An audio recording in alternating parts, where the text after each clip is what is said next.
So as a graduate, what's the unfair advantage?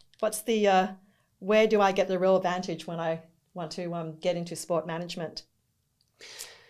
So I think data literacy is important now, and it's the skill really is being able to understand what the data means and being able to act around it. So it's knowing the right questions to ask. It's understanding that there are limitations. AI is not going to do the entire project or your entire job for you. It's something that you work with. Yes. So being able to even just being able to interpret the outputs as well. Yeah.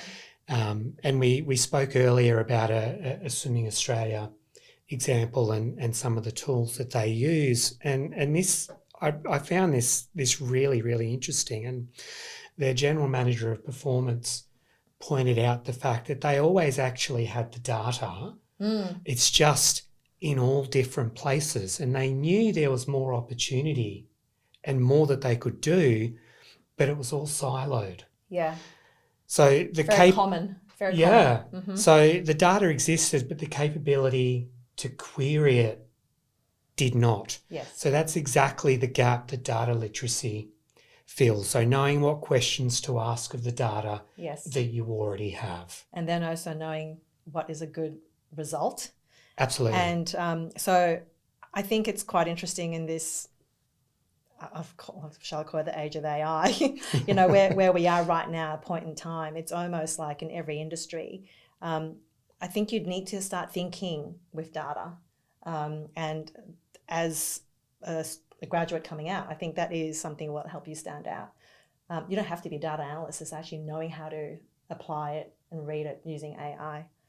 The other thing too, I think is quite interesting, is that with all the things we talked about, even having to know data a bit better and the way you're working is changing, it's creating new roles within sport management, right? So, and what we're finding in other industries a lot is that it's collapsing the boundaries of roles, and it's also stretching people to move across functions. So someone who's, for example, a really good example is a product management. A product manager used to just focus on the strategy and writing what's needed and so forth. But now with AI, they're actually creating the first prototype. They're actually designing. They're actually getting a much more clearer picture, moving down the line towards design and development.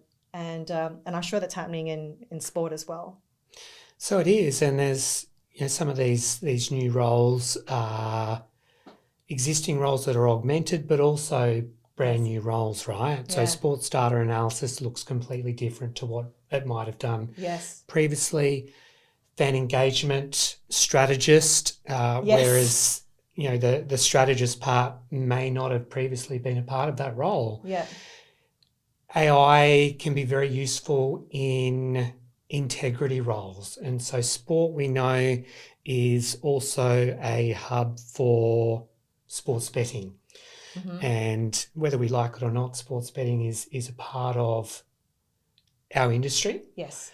And we need to be able to work with it, but ensure that the activity that occurs is done so with integrity, but also the integrity of the sport itself is maintained.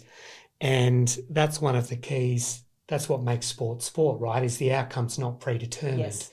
So using AI to help monitor activity and track activity and pick up abnormalities is really significant. So rather than, again, having a person just manually checking every single transaction. You just couldn't.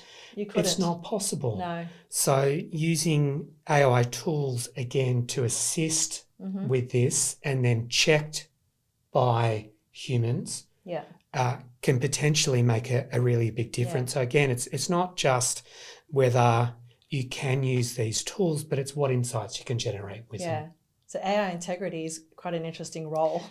Fascinating, right? Yeah.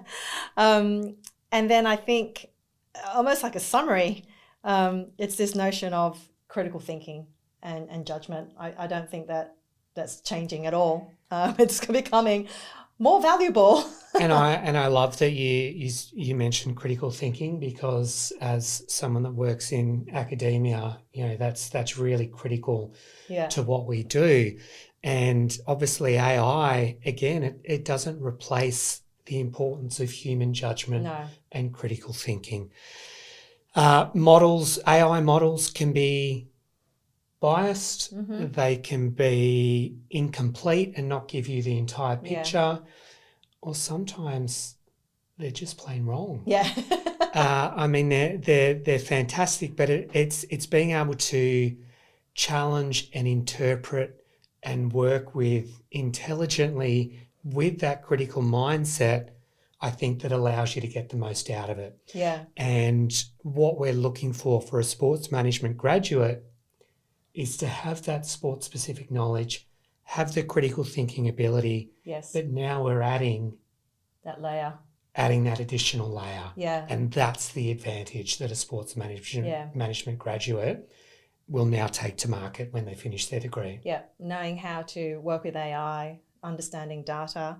I think, if we close it off, I think what's interesting is that sports is very human. Yes. It's very community. No matter how elite or grassroots, it's all about community. But it's a relationships business. It is, yeah. But the business itself is now data. It's like thinking about data, it's questioning it, it's making decisions, it's that critical thinking that we talked about. And, what's going to be a huge advantage is to understand both. Absolutely. Great. Thank you, Lloyd. Thank you. My pleasure.